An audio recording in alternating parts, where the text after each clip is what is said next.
Good evening students.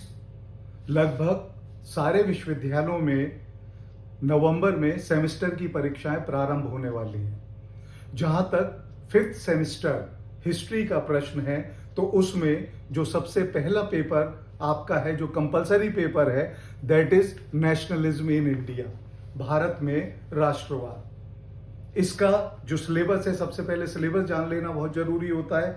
ये 8 भागों में विभाजित है। सबसे पहला है first war of Indian independence, causes, impact and nature, यानी कि भारतीय स्वतंत्रता का पहला युद्ध। कौन कौन से क्रांतिकारी थे जिन्होंने इस युद्ध में भाग लिया। इसके अलावा कॉजेस, इसके कारण, 1857 की क्रांति के कारण। इसके बाद इंपैक्ट, इसका क्या प्रभाव पड़ा, जैसे ईस्ट इंडिया कंपनी चली गई और डायरेक्ट ब्रिटिश का रूल शुरू हो गया, ये सारी चीजें। और तीसरी चीज है नेचर। नेचर यानी कि 1857 की जो म्यूटनी थी, इसकी प्रकृति क्या है। डिफरेंट जो ऑथर्स हैं उन्होंने अपने हिसाब से इसको लिखा है। कोई इसे स्वतंत्रता का पहला युद्ध बताता है, कोई इसे अंग्रेजों के खिलाफ संघर्ष बताता है, कोई इसमें साम्यवादी अप्रोच लगाता है। तो ये सारी चीजें और अल्टीमेटली इसकी प्रकृति क्या रही होगी, इसको आपको पढ़ना है। दूसरा है आपका जो टॉपिक, वो है factors leading to the growth of nationalism in India. Bharat में राष्ट्रवाद का जो विकास हुआ, उसके लिए कौन कौन से कारक उत्तरदायी हैं। देखो, राष्ट्रवाद को सिंपल आप समझ सकते हैं कि जब सोवेनिटी की भावना आ जाए, यानी कि संप्रभुता की भावना आ जाए और सेल्फ गवर्नेंस की भावना आ जाए कि हम लोग अपना शासन स्वयं चलाएंगे, तो नेशनलिज्म की भावना विकसित होती है। तो ये दूसरा टॉपिक है जो आपको पढ़ना है। तीसरा है थियोरीज ऑफ नेशनलिज्म, राष्ट्रवाद के कौन कौन से सिद्धांत हैं। और इसमें पर्टिकुलरली जो आपको पढ़ना है वो गांधी और टैगोर के क्या व्यूज हैं, उनके क्या दृष्टिकोण हैं, ये तुम्हारा तीसरा पार्ट है। चौथा है early phase, the ideology, programs and policies of moderates.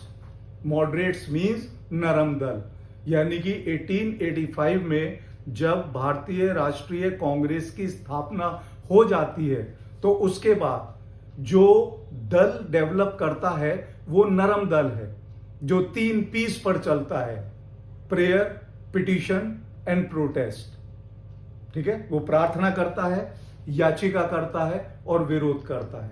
तो किस तरीके से 1885 से लेकर 1905 तक ये नरम दल ने काम किए, उनके बारे में आपको पढ़ना है, उनकी विचारधाराओं के बारे में आपको जानना है।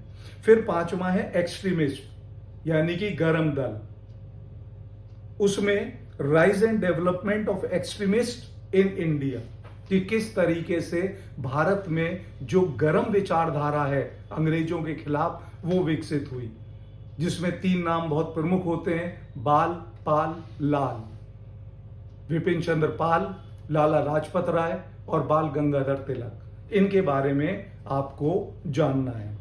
उसके बाद जो छठी यूनिट है वो है Swadeshi movement and Congress split at Surat. एक तो स्वदेशी आंदोलन के बारे में आपको पढ़ना है, और उसके बाद सूरत में किस तरीके से भारतीय राष्ट्रीय कांग्रेस गरम दल और नरम दल में विभाजित हो गई, इसके कौन कौन से कारक थे, ये सारी चीजें आपको पढ़नी है। उसके बाद 7th है आपका rise of Muslim league, Muslim league का उदय, डिमांड्स एंड प्रोग्राम, उनकी क्या क्या मांगे थी और उन्होंने कौन कौन से कार्यक्रम किए ताकि उनकी मांगों को पूरा किया जा सके। और लास्ट है तुम्हारा national awakening during first world war. देखो, 2 वर्ल्ड वॉर हुए हैं, प्रथम विश्व युद्ध और दूसरा विश्व युद्ध। तो पहले विश्व युद्ध में नेशनल अवेकनिंग, जो राष्ट्रीयता की भावना जागृत हुई, उसके बारे में आपको पढ़ना है। और इसमें 2 पार्ट हैं, एक तो लखनऊ पैक्ट है, लखनऊ का जो समझौता हुआ, और इसके अलावा होम रूल लीग। ठीक है, ये तुम्हारा सिलेबस है।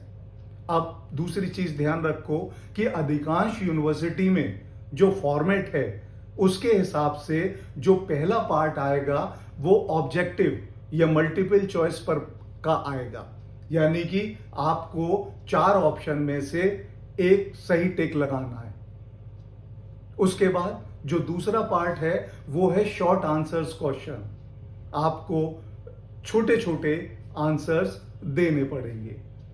और तीसरा आपका पार्ट है एसे टाइप या कन्वेक्शनल एसे टाइप या दीर्घ उत्तर, जिसके आपको कुछ बड़े बड़े जवाब, क्योंकि वो प्रश्न इस तरीके का होगा कि उसको पूरा करते करते आपको 2, 3, 4 पेज या कम से कम 2000, 2500 वर्ड या 1000 वर्ड से तक आपको वो लिखना होगा।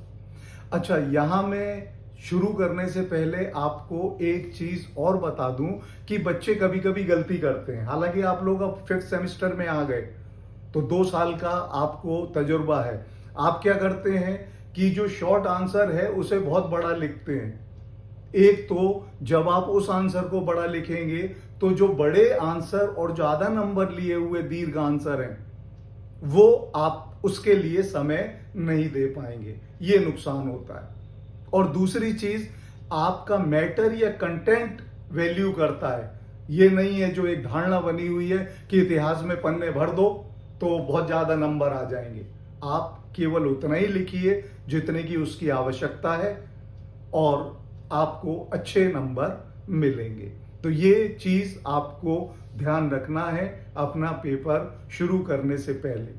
सारे क्वेश्चंस को आपको ध्यान से पढ़ना है, ठीक है। हम आज ही पहला पार्ट शुरू करते हैं और वो पहला टॉपिक है first war of Indian independence, causes, impact and nature. देखो, जहां तक कुछ ऐसे प्रश्न हैं जो मल्टीपल चॉइस में पूछे जा सकते हैं, उनको आप आसानी से अपने दिमाग में याद करके रख सकते हैं। जैसे पहला प्रश्न यह है कि जब 1857 की क्रांति हुई तो भारत का गवर्नर जनरल कौन था? And that is Lord Canning, ठीक है। ये चीजें आपको थोड़ा ध्यान रखनी है। लॉर्ड कैनिंग जो था वो गवर्नर जनरल था। उसके बाद इस क्रांति या स्वतंत्रता के संग्राम का जो पहली घटना हुई थी वो 29 मार्च को हुई थी, इसलिए ये डेट आपको याद रखनी है। और ये घटना बैरकपुर में हुई थी जो बंगाल में कलकत्ता के पास है। और एक व्यक्ति था जो भावना से भर गया और उसने अंग्रेजों के खिलाफ अपना विरोध प्रकट किया और उस व्यक्ति का नाम था मंगल पांडे। ये मंगल पांडे बलिया का रहने वाला था और इसने परेशान होकर एक अंग्रेज अधिकारी के ऊपर आक्रमण कर दिया था। उस अंग्रेज अधिकारी का नाम है बॉब।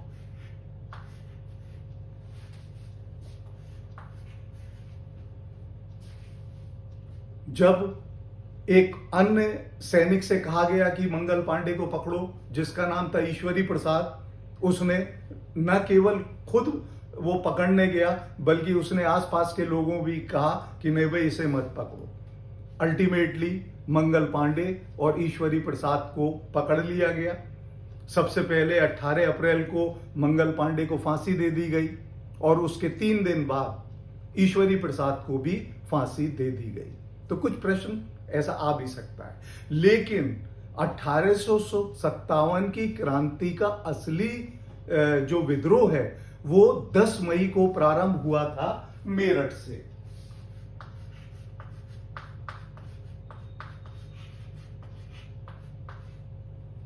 और ये फिर विद्रोह धीरे धीरे फैलता चला गया।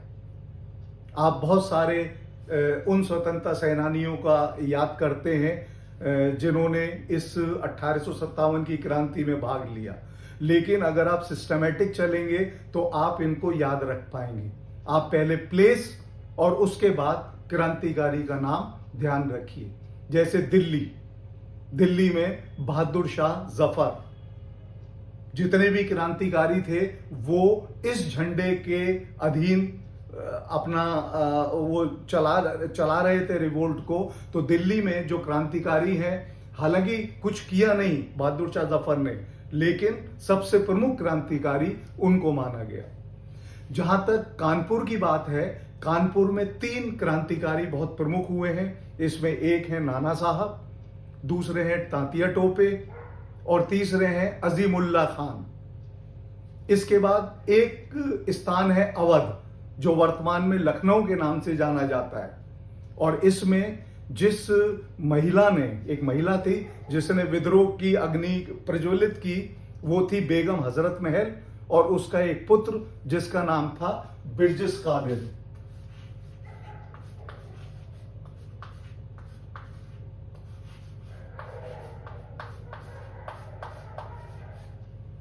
बिरजिस कादिर।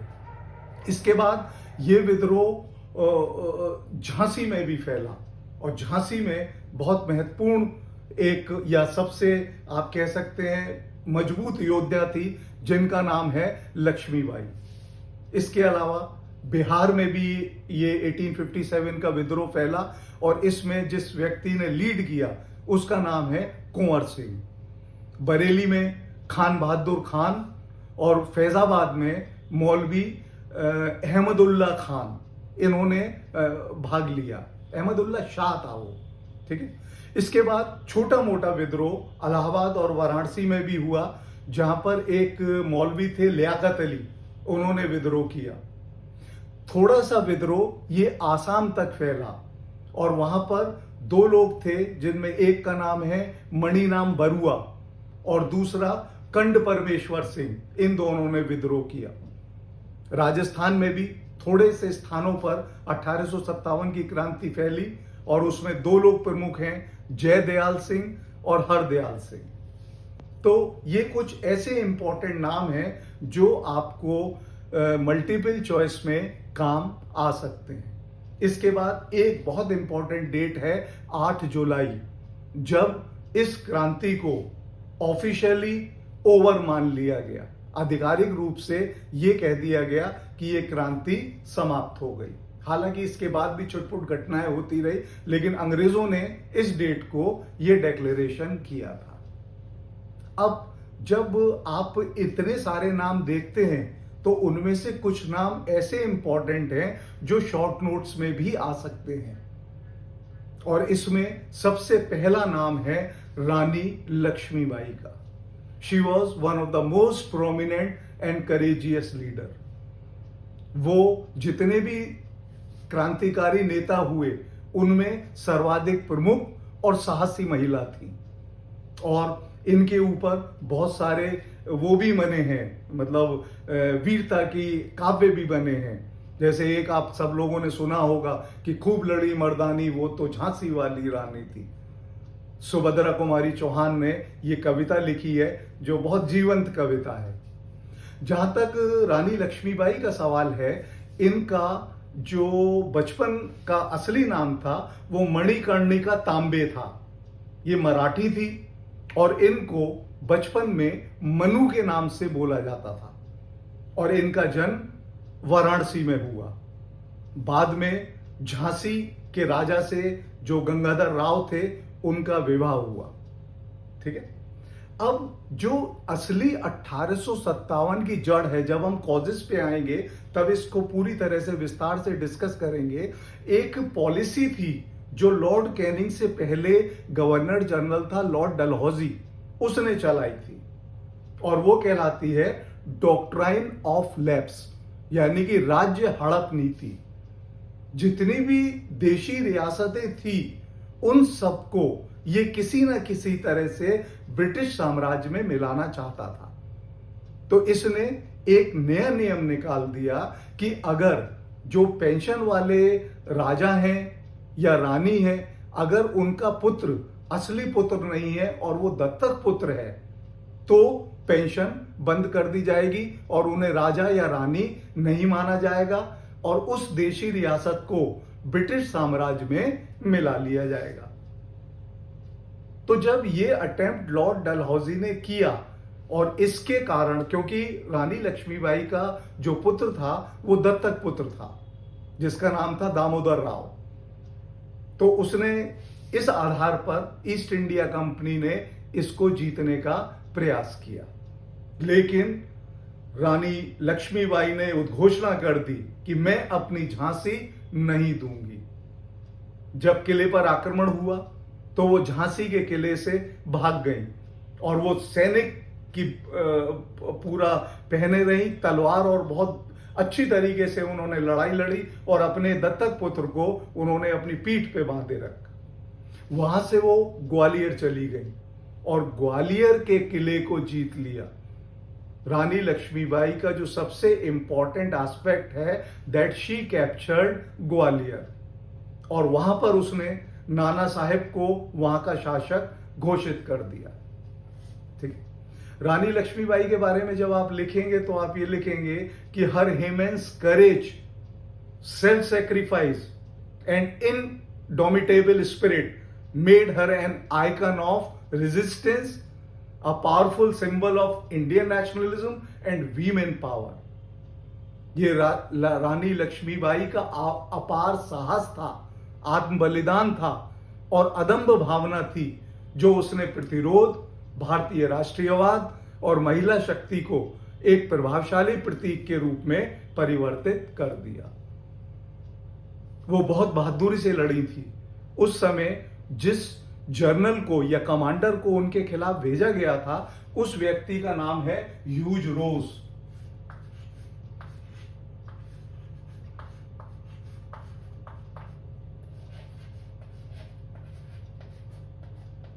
और ये इतना प्रतिभाशाली कमांडर था कि ये बाद में कमांडर इन चीफ बना ब्रिटिश ईस्ट इंडिया कंपनी का। और ये लिखता है कि सारे भारतीय विद्रोहियों, क्योंकि अंग्रेजों की दृष्टि में तो ये विद्रोही हैं, भारतीयों की दृष्टि में ये क्रांतिकारी हैं, तो ये लिखता है कि सारे भारतीय विद्रोहियों में वे सर्वाधिक खतरनाक, सबसे श्रेष्ठ और सबसे बहादुर थी और ये वीरता से लड़ते हुए मारी गई। जिस स्थान पर इनकी मृत्यु हुई या लड़ते हुए मारी गई वो स्थान कहलाता है कोटा की सराय। ये ग्वालियर के पास एक जगह थी। तो अगर रानी लक्ष्मीबाई के ऊपर आपका शॉर्ट नोट आएगा तो अगर आप इतनी सारी जो इंपॉर्टेंट चीजें हैं वो उसमें रख देंगी तो वो सही बिल्कुल आपका क्वेश्चन होगा। इसके अलावा एक और भी इंपॉर्टेंट पूछा जा सकता है और वो है नाना साहेब। ये दूसरे बड़े इंपॉर्टेंट क्रांतिकारी थे 1857 की क्रांति के। इनका असली नाम था धोंदूपंत और जो अंतिम पेशवा हुए हैं बाजीराव सेकंड, ये उनके दत्तक पुत्र थे। इनका लालन पालन एक स्थान पर हुआ बिठूर।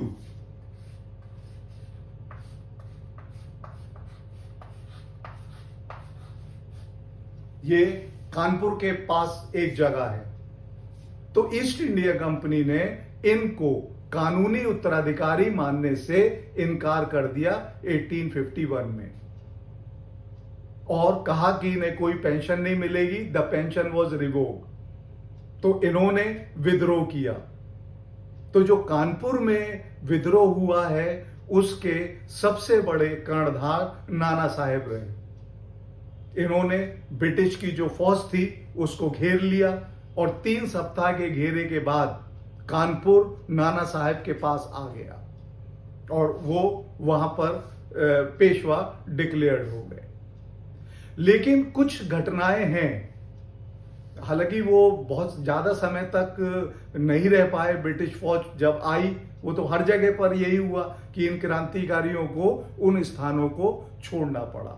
लेकिन नाना साहब 2 चीजों के लिए बहुत जाने जाते हैं कि कानपुर में 2 बहुत बड़े नरसंहार हुए। एक हुआ सती चौड़ा घाट पर, सती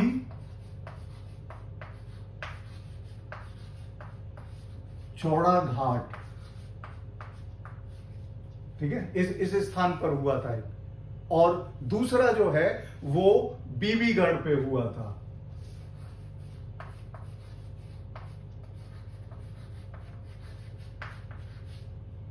इन दो नरसंहार में हुआ क्या कि जो अंग्रेजों के सैनिक या लोग, उनके बच्चे और उनके जो महिलाएं थी, उनको बंदी बनाया गया था, उनका निर्ममता से वध कर दिया गया।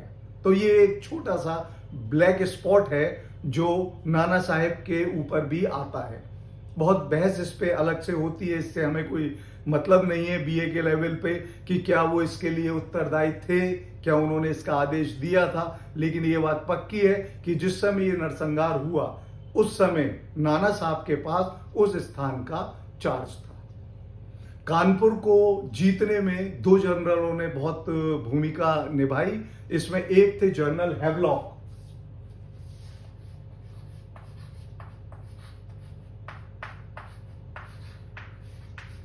और एक थे जनरल नील। तो कानपुर जीत लिया गया, ठीक है। अब जब कानपुर जीत लिया गया, लेकिन नाना साहब पकड़ में नहीं आए, वो पलायन कर गए और वो नेपाल भाग गए, नेपाल के तराई क्षेत्र में रहे और वही उनकी मृत्यु हुई। वो कभी भी जीवन पर्यंत ब्रिटिश ईस्ट इंडिया कंपनी की पकड़ में नहीं आए।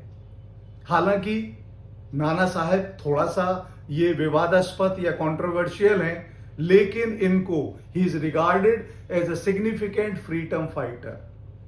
ये महत्वपूर्ण स्वतंत्रता सेनानी थे जिन्होंने ब्रिटिश शासन के विरुद्ध प्रतिरोध के प्रतीक के रूप में इनको हम जानते हैं। ये सीधे अंग्रेजों से कहते थे कि there will be war between me and you, मेरे और तुम्हारे बीच में युद्ध होगा, इसमें कोई नहीं आएगा और मैं जहां भी जवाब दूंगा अपनी तलवार से जवाब दूंगा। तो ये वीर व्यक्ति पलायन कर गया था। उसके बाद एक और व्यक्ति है जिसका नाम है तांतिया टोपे। हालांकि ये दोनों बहुत इंपॉर्टेंट हैं, नाना साहब बहुत इंपॉर्टेंट है, रानी लक्ष्मीबाई इंपॉर्टेंट है, लेकिन बहुत सारे क्वेश्चंस मल्टीपल चॉइस में इस पर भी बन सकते हैं और या आ सकते हैं। तो तांतिया टोपे को आपको याद रखना पड़ेगा, और तांतिया टोपे में भी कि उनका रियल नाम क्या था।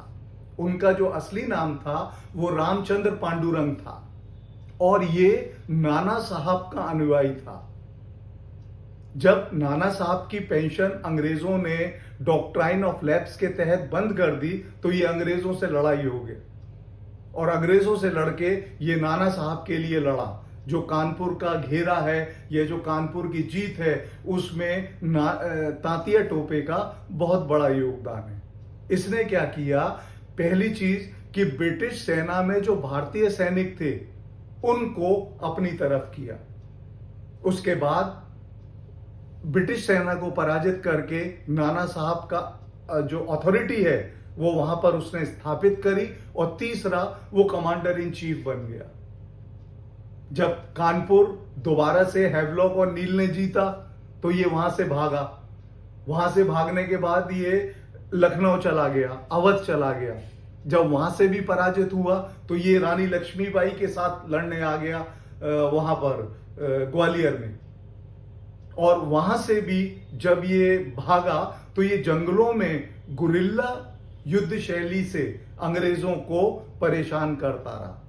इसमें ये था कि इसमें एक जुनून था कि हमें ईस्ट इंडिया कंपनी को किसी भी तरीके से, ये दुर्दांत शासन के रूप में हमें कर रहे हैं, हमारी देशी रियासतों को जीत रहे हैं, तो उसका जो प्रतिशोध था वो बड़ा जबरदस्त था। लेकिन अल्टीमेटली वो भागता घूम रहा था। ब्रिटेन ने धीरे धीरे सारे क्षेत्रों को दोबारा से अपने अधिकार में कर लिया था।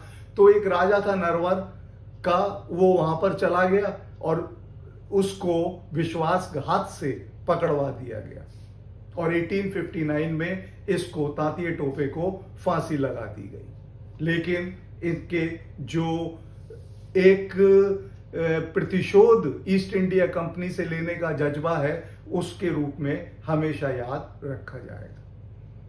लेकिन एक बहुत प्रोमिनेंट व्यक्ति के बारे में किसी भी प्रकार का क्वेश्चन आ सकता है और वो है कुंवर सिंह।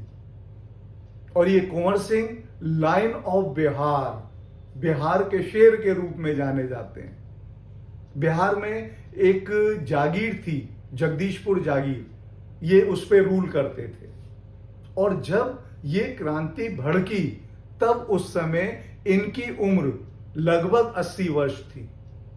तो कभी कभी इनको एक एपिथेट या टाइटल भी दिया जाता है, grand old man of revolt. जैसे हम पूरे भारत के लिए देते हैं grand old man of India, दादा भाई नारोजी को हम बताते हैं, उसी तरीके से 1857 की क्रांति के जो ग्रैंड ओल्ड मैन है, अगर ये कभी कोई भी प्रश्न कहीं भी आता है तो आप इसमें कुंवर सिंह को टिक करेंगे। बिहार में जो भी 1857 की क्रांति हुई उसके सबसे बड़े संगठनकर्ता कुंवर सिंह थे। उस समय बिहार में आरा नामक जगह पर ब्रिटिश सेना का मुख्यालय था और कुंवर सिंह ने उस मुख्यालय को जीत लिया था। मुख्यालय जीतने के बाद वो उत्तर प्रदेश तक आया था और एक बहुत इंपॉर्टेंट सिटी है उत्तर प्रदेश में, आजमगढ़, उसने आजमगढ़ को भी जीत लिया था। लेकिन जैसे जैसे अंग्रेज आगे बढ़ते चले गए तो आजमगढ़ भी उसके हाथ से निकल गया और वो लौट के भागा, वो जगदीशपुर की तरफ भागा।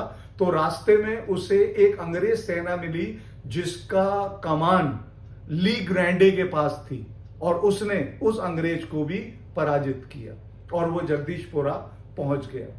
पर काफी एज उसकी एज थी, तो जब वो पहुंचा अप्रैल में उसने इसको ग्रैंडे को हराया और अप्रैल में ही उसकी मृत्यु हो गई।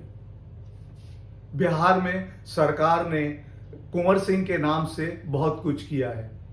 एक डाक टिकट उनके नाम से जारी हुआ है।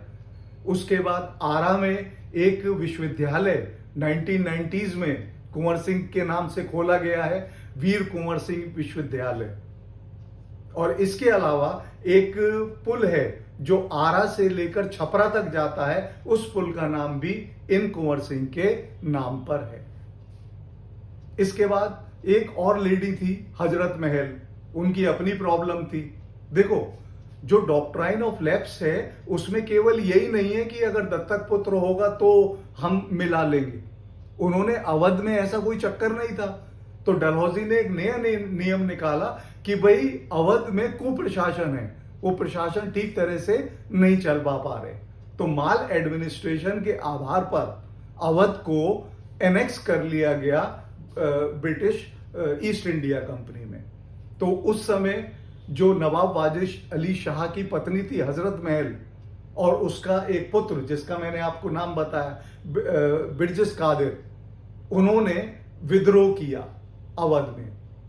और इसका जो बेगम हजरत महल का बहुत ज्यादा डेप्थ में असल में यहाँ क्वेश्चन नहीं आने चाहिए, लेकिन अगर आते भी हैं तो ये ध्यान रखो कि इसका असली नाम मोहम्मदी खातून है।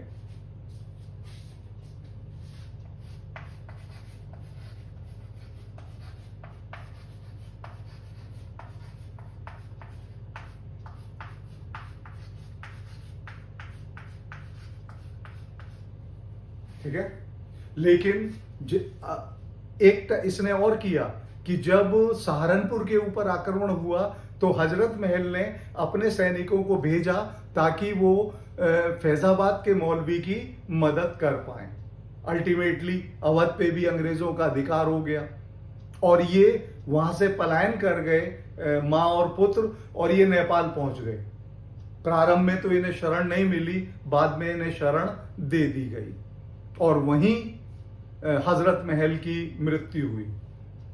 उसका पुत्र बिरजिस कादिर वहीं रहता रहा, लेकिन जब जुबली का प्रोग्राम हुआ क्वीन विक्टोरिया की तो उसको माफी दे दी गई और भारत में आने की अनुमति दे दी गई। जहां तक एक और इंपॉर्टेंट जिसने कुछ वैसा रोल प्ले नहीं किया, लेकिन वो हिंदू और मुस्लिम एकता की बात करके